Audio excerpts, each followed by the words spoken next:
Ketakutan akan penuaan telah berubah menjadi sebuah industri bernilai miliaran dolar yang secara sistematis merampas hak perempuan untuk tumbuh dewasa dengan bermartabat. Perempuan hari ini dipaksa masuk ke dalam ilusi, wajah abadi, di mana setiap kerutan dianggap sebagai kegagalan moral dan setiap tanda penuaan dipandang sebagai ancaman terhadap nilai sosial mereka. Di balik filter media sosial yang halus dan prosedur estetika yang semakin radikal, terdapat sebuah fenomena psikologis yang disebut dismorfia usia, sebuah kondisi di mana seseorang tidak lagi mampu melihat pantulan dirinya sendiri secara objektif karena terobsesi dengan standar kemudahan yang mustahil untuk dipertahankan. Kita hidup di era di mana menua bukan lagi dianggap sebagai proses biologis yang alami, melainkan sebuah penyakit yang harus disembuhkan. Mari kita bedah realitas ini. Selama berabad-abad, kedewasaan pada perempuan dikaitkan dengan kebijaksanaan, pengalaman, dan kedalaman karakter. Namun, pergeseran budaya yang dipicu oleh dominasi visual di era digital telah membalikan narasi ini sepenuhnya.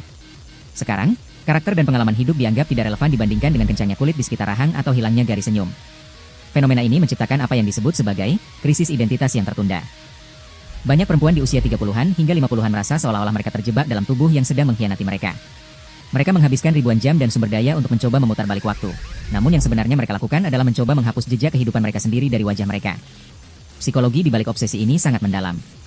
Ada teori yang menyatakan bahwa ketakutan akan penuaan sebenarnya adalah manifestasi dari ketakutan akan ketidakterlihatan. Dalam budaya patriarki yang mengagungkan estetika, perempuan seringkali merasa bahwa validasi sosial mereka terikat langsung pada daya tarik visual mereka. Ketika masa muda memudar, mereka merasa kehilangan mata uang sosial yang mereka miliki untuk berinteraksi dengan dunia.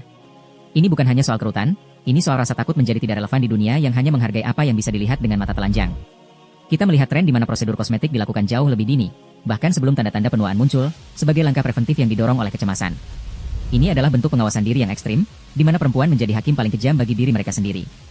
Mari kita lihat bagaimana industri kecantikan memanfaatkan kerentanan ini. Mereka tidak lagi menjual produk, mereka menjual waktu. Dengan narasi, menolak tua, atau kembalikan masa mudamu, industri ini menciptakan solusi sementara untuk masalah eksistensial yang permanen. Apakah prosedur tersebut salah? Tentu saja tidak. Namun, motivasi di balik prosedur tersebut yang seringkali berakar pada kebencian diri adalah masalah yang sebenarnya. Ketika kita tidak bisa menerima transisi fisik kita secara tidak sadar sedang menolak untuk menerima sejarah hidup kita. Setiap garis di wajah adalah peta dari tawa, kesedihan, kerja keras, dan pertumbuhan. Ketika kita menghapus semua itu, kita juga menghapus cerita yang menjadikan kita sebagai manusia yang unik. Lebih jauh lagi, dampak sosial dari fenomena ini menciptakan segregasi antar generasi. Perempuan yang lebih tua merasa harus bersaing dengan standar yang ditetapkan oleh mereka yang jauh lebih muda, sementara perempuan muda hidup dalam ketakutan akan masa depan mereka sendiri. Ini adalah siklus yang melelahkan. Kita kehilangan solidaritas karena kita terlalu sibuk membandingkan kelembapan kulit atau bentuk tulang pipi. Kita terjebak dalam perlombaan yang tidak memiliki garis finish.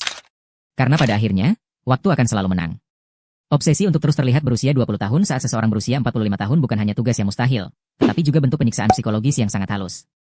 Mari kita bicara tentang wajah filter. Fenomena di mana perempuan membawa foto hasil edit aplikasi ke klinik estetika untuk diwujudkan dalam kehidupan nyata.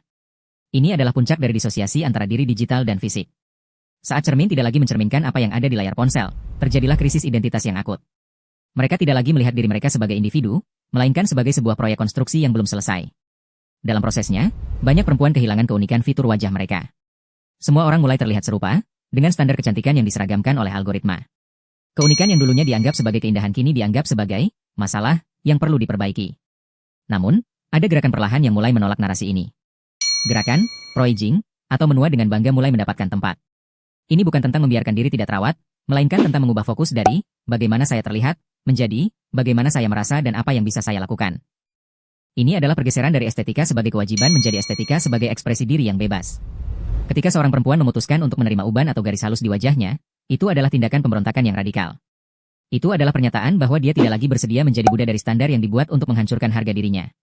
Kita perlu mendefinisikan ulang apa artinya menjadi cantik. Jika kecantikan hanya dipahami sebagai kemudahan yang abadi, maka kita semua akan gagal. Namun, jika kecantikan dipahami sebagai ekspresi dari kehidupan yang dijalani dengan penuh keberanian, maka kita semua memiliki kesempatan untuk menjadi cantik selamanya. Menua adalah hak istimewa yang tidak dimiliki oleh semua orang. Banyak yang tidak pernah sampai ke usia tua. Oleh karena itu, merayakan setiap dekade yang kita lewati harusnya menjadi sebuah perayaan, bukan sebuah musibah.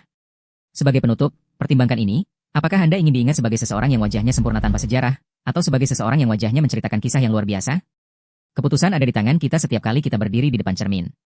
Jangan biarkan standar industri merampas hak Anda untuk menjadi manusia yang nyata. Anda tidak perlu diperbaiki, karena Anda tidak pernah rusak sejak awal.